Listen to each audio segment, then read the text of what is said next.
Hey, Jeannie. Yeah, Brew.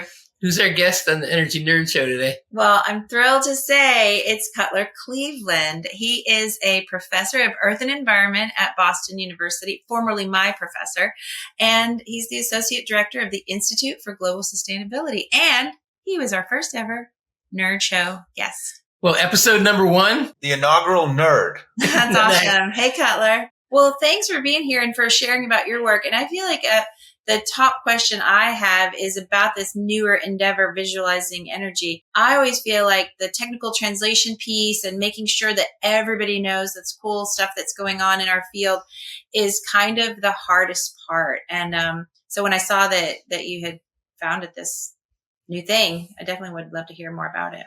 Sure. Maybe I can show you what the project is about and how it got started and how we do things. This is the homepage for Visualizing Energy. It's a project of the Institute for Global Sustainability at Boston University. It is, in essence, a science communication project related to energy, but talking about energy in a very cross-cutting, interdisciplinary way, in particular how it affects human well-being and also how it's connected to the environment, most notably climate change, but in other important ways as well.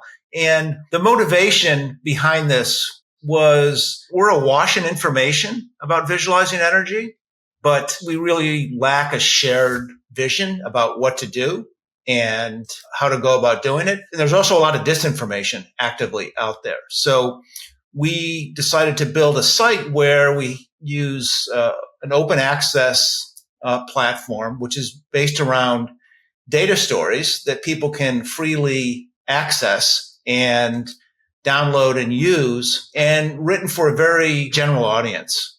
And we have 4 main topic areas here that you can see. And the basic unit of consumption at Visualizing Energy is a data story. And so if we picked just one in general here on the history of oil and gas drilling in the United States, and you can see that it has interactive visualizations that you can interact with. This is the number of wells drilled in the United States since day one, 1859, Drake's first well in western Pennsylvania, and looking at the ups and downs of oil and gas drilling. And you can see here that with each visualization, you can click on a PNG and you can download a PNG. If you click on the embed code, you'll see a little HTML code there that enables you to, if you want to, copy and paste that into your website. And if I click on the data tab here, you can actually download the data and metadata. This is how we tell a simple story. You can see that it's not super long. People can use this information in a variety of ways, either in their classroom or downloading the visualizations. So that's the basic approach. One of the things that makes us unique, that we rely heavily on students to produce this work. Here's a group of students, and these are all current undergraduate or master's or PhD students at Boston University who actively work on the content. And they collect the data, they clean it, they organize it, and they produce visualizations. It's quite an impressive experience for me working with this talented group of students. I mean, first of all, that's great that they are getting that experience under their belts and have something to really show for it. And I think great for you and all of us as well to have those perspectives from, people who are from different places and different generations, and just the, ability to bring people together to do this work sounds amazing. How many of these stories do you have on this? We've been up and running for about a year and a half officially. I think we have about 125 stories published with, I think, well over 400 visualizations. So here's an example of some of the content we produce, and this is on natural gas. And I chose this to talk about because it is such a fascinating example of how politics, economics, markets, technological innovation all intersect in a key issue. So natural gas obviously is a hugely important resource in the world.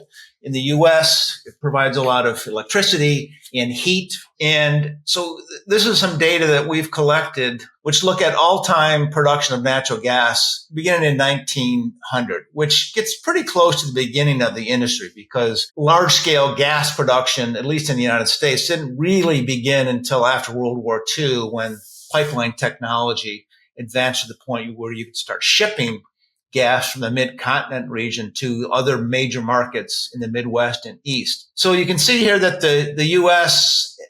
Is the all-time leader in natural gas production to date, followed by Russia, which has been a big producer. Notice that some of the Northern European countries associated with gas fields in the North Sea are also there. Notice that I'm going to touch on the Netherlands there. There we go, which shows up. You can't really see it too well. The discovery of a really big field in the 1960s in the Netherlands, which changed the trajectory of that country given this huge influx of wealth associated with that.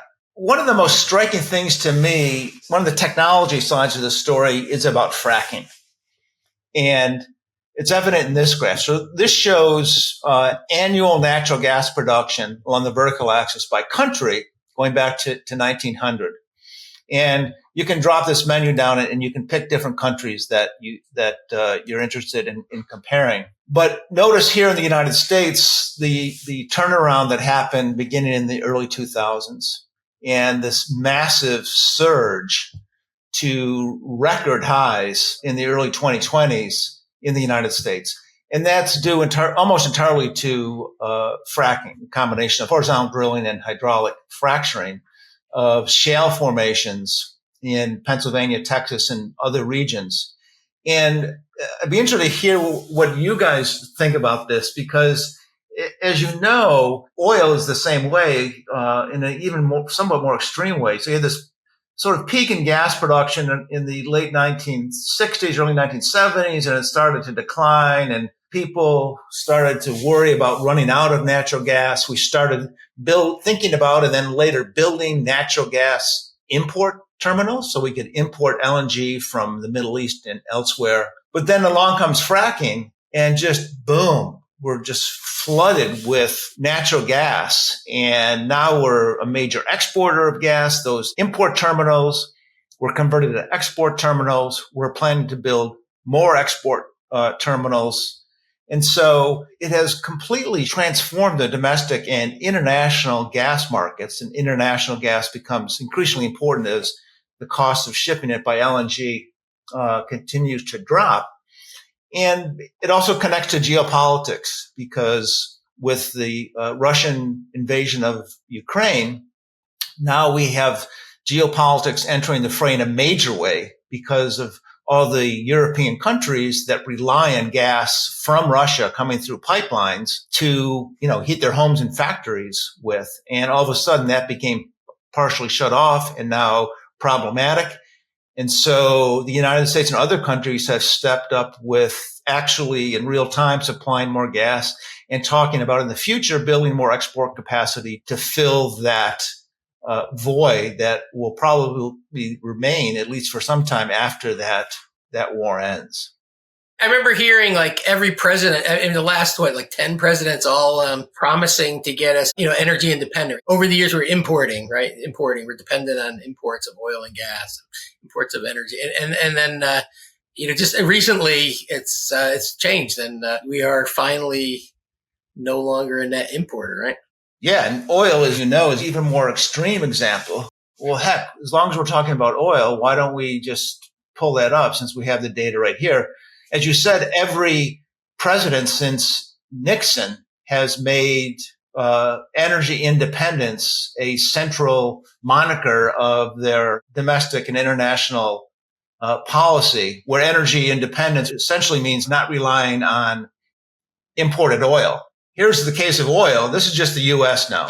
And so going back to the beginning of the industry, the amount produced along the vertical axis, broken into four categories. The blue is what I'm calling conventional. So this is oil extracted through drilling a vertical well. Most of that is in the lower 48 states. Then you can see Alaska in yellow there, which came online in mid-1970s when Prudhoe Bay was discovered and the Trans-Alaska Pipeline was developed.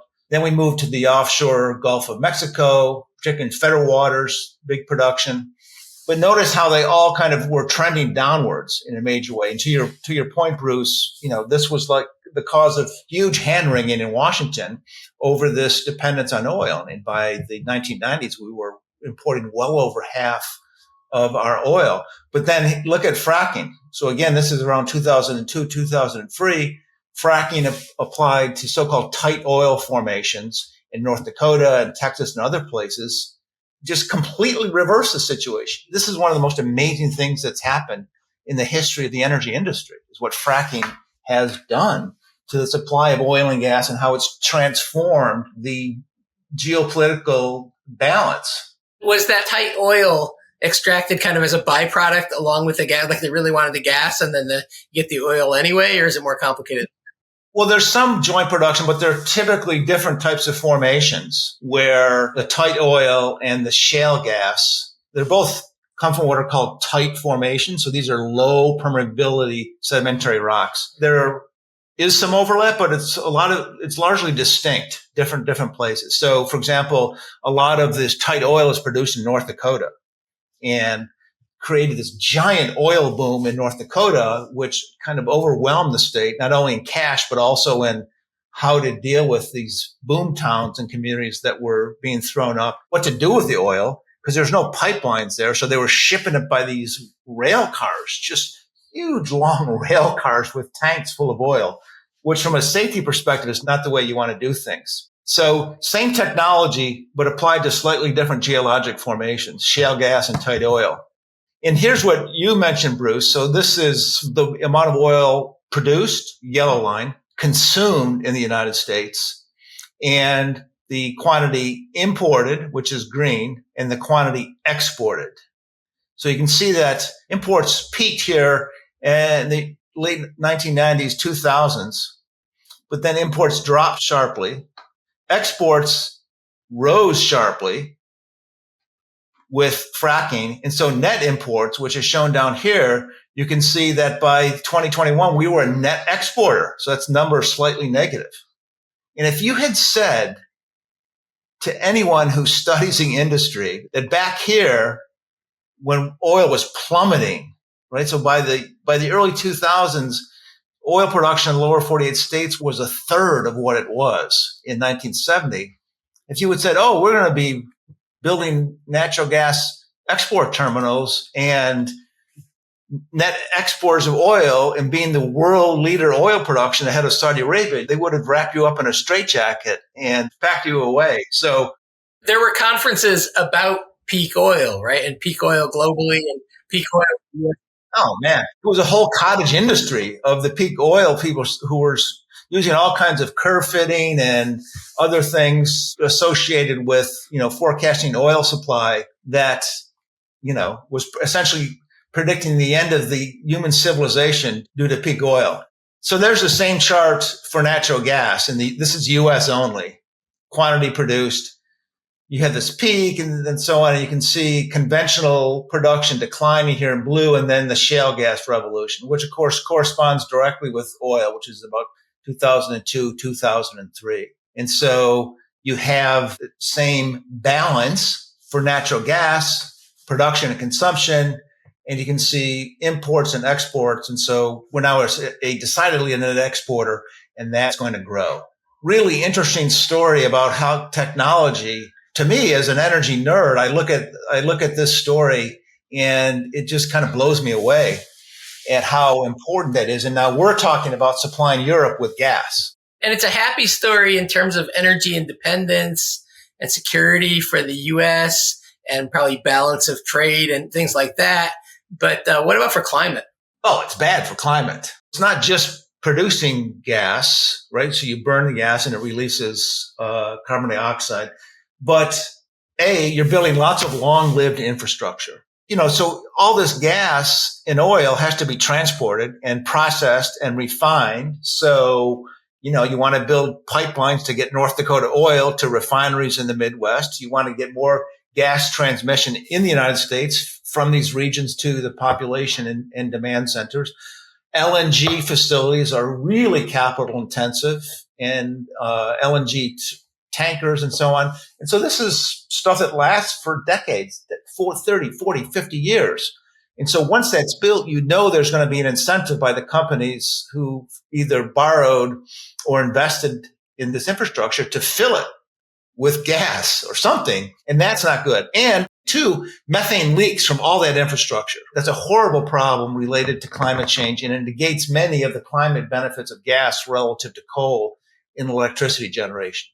I mean, I don't know what to think, except that it is horrible for the environment, except that in my home state of Texas, there have been awfully ugly fights among communities or between the communities and the state legislature about banning fracking in certain communities. People are getting sick from the water. I don't know about the earthquakes, but there was a lot of talk about that for a while. And then if they don't have a rail, they have tankers that are idling for days in a row and on these little country roads, what used to be, state highways where people live, and they're getting sick and they're fighting it. But then the state legislature comes along and says, "Oh no, you used to have that authority to decide that for, your county, but we're taking that away." And they're banning fracking. They're banning fracking. And it's, I think in some states, the balance of, lower population and this, the economic gain that some states are getting from this has made for a different balance. But it's really interesting when technology unchecked is, making this kind of global impact on so many levels, that it's really interesting. It's stark to see it this way. That's a really interesting, very contextual example of the challenges of siting of energy, any energy infrastructure, but particularly something like fracking, which is such a big operation, requires a lot of horsepower and trucks and water and so on. And it's also connected to the sort of politics and legalities of who gets to capture the rents or profits from oil and gas extraction. So if it's under my property boundary lines, I own it. But, a quarter mile away, maybe the formation doesn't go under their yard. So they're getting zero in terms of money. And so we have very different incentives. Yet, as you mentioned, many of these rural areas, you have big trucks rolling down these roads, water being withdrawn. There's a lot of debate about the impacts on water supply. I think there's just definitely some evidence to suggest that they are quite significant. We know in Oklahoma, there's very well documented induced seismicity. So when you are pumping all this water down into these formations, and you change the pressure along fault lines, and it creates relatively modest but large numbers of mild earthquakes, 3.0 or 3.5 on the scale, which can manifest themselves in the surface. So if your house is above one of these, your foundation shifts, you're going to have a lot of damage. So it's a major problem for local communities. Yeah, and maybe a surprising one, because as you said, we expected these lines to be going down, and instead this is just a boom of something that, maybe wasn't planned for or expected or kind of unprecedented in a way. Yeah, I think, we're facing this on a much larger scale with AI. The engineers and scientists who cook up these things, and we love them dearly because they generate all these amazing ideas, but the implementation is technology which actually rolls out in the real world. We oftentimes don't question its benefits and costs or try to assess them. We just kind of rolls out, and then we're left to deal with the consequences. And fracking was certainly one of those. We knew that this tight oil and shale gas was there. We've known that for probably 100 years. It was just too expensive to get out because the vertical wells can't do it.